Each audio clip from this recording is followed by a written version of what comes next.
If you're looking for a creamy, comforting weeknight meal, then you've gotta try my chicken Florentine recipe. And if you like this video, don't forget to hit that like button and subscribe. Hey, you're watching Preppy Kitchen, where I, John Cannell, teach you how to make delicious homemade dishes to share with your family and friends. This chicken Florentine will be ready in less than 20 minutes, so let's get started. I grated 3/4 cup of Parmesan cheese. Now I'm gonna give 5 cloves of garlic a nice smash and mince them up. That's the only prep work for this, it's so easy. Smashing the garlic helps release the oils, and it's really fun. And that's 5 cloves, so if I see that there's actually 2 smaller cloves and 1 bigger one, that counts as 1. Give these a nice mince. Set that garlic aside, and now we're gonna pound the chicken. This recipe uses 4 chicken breasts.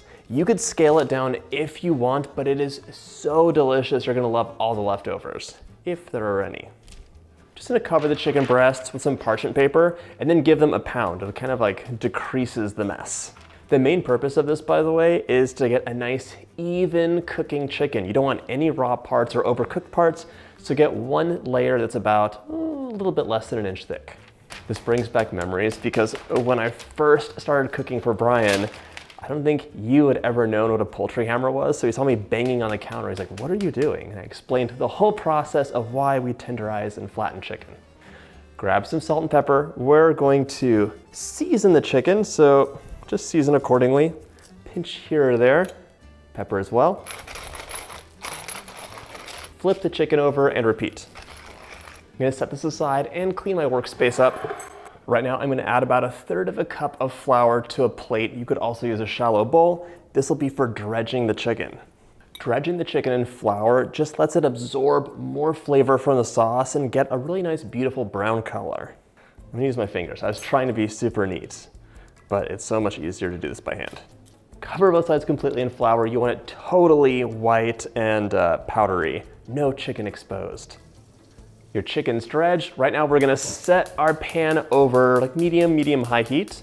Add 1 tablespoon of butter and like a nice tablespoon of olive oil as well. Let that get nice and hot. In the meantime, I'm gonna open up my bottle of wine. I want 3/4 cup of like a nice dry white wine for this. If you don't wanna use wine, that's totally fine. Go ahead and use chicken stock instead. They're very different, but they do a similar thing. We need a better wine opener. Once your butter is nice and melted, we're gonna cook these chicken breasts 2 at a time. I'm so conflicted because you could basically fit 4 on there, but it really crowds them out. So if you have a giant pan, cook them all together. Otherwise, just cook them in batches of 2 and you'll be happy. Everything will shrink up to fit in the pan after cooking though.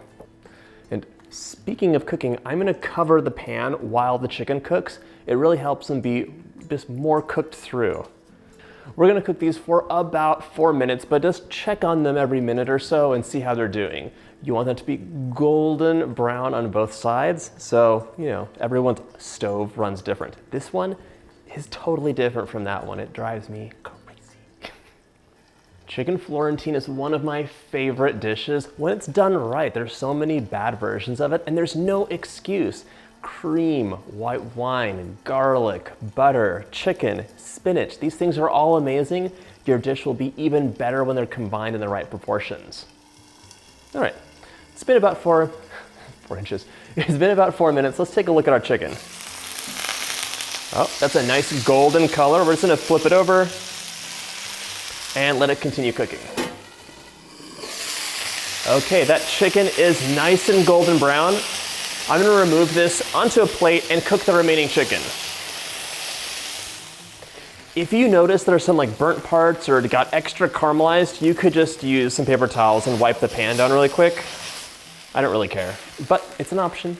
Now, I'm gonna add 2 tablespoons of butter right onto my very hot pan.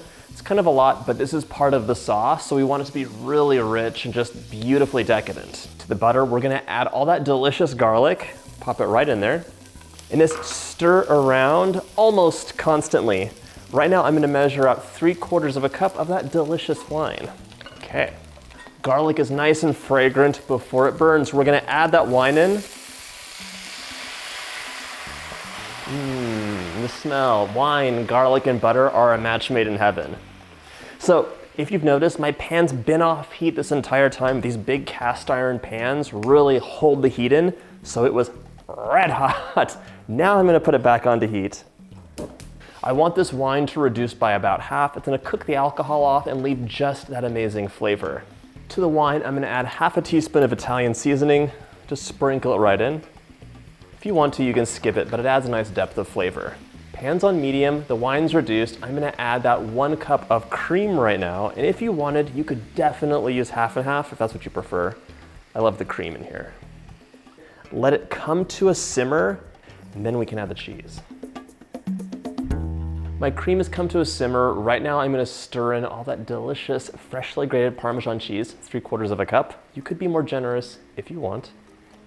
Stir it in, I'm gonna reduce to low right now. Cheese is all melted. Add in 3 cups of spinach. And if you ever tried to fit spinach into a measuring cup, don't. Never do that. 1 cup equals 1 handful, which is a lot. So this is about a cup of spinach. It'll cook down to almost nothing.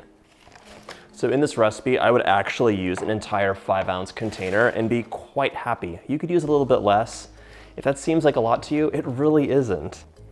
All right, my spinach wilted to nothing, and now we're gonna add those 4 chicken breasts right into the pan.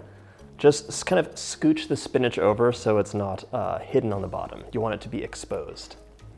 Let this simmer for about 4 minutes on low, just so the chicken warms back up and the sauce thickens up a little bit more.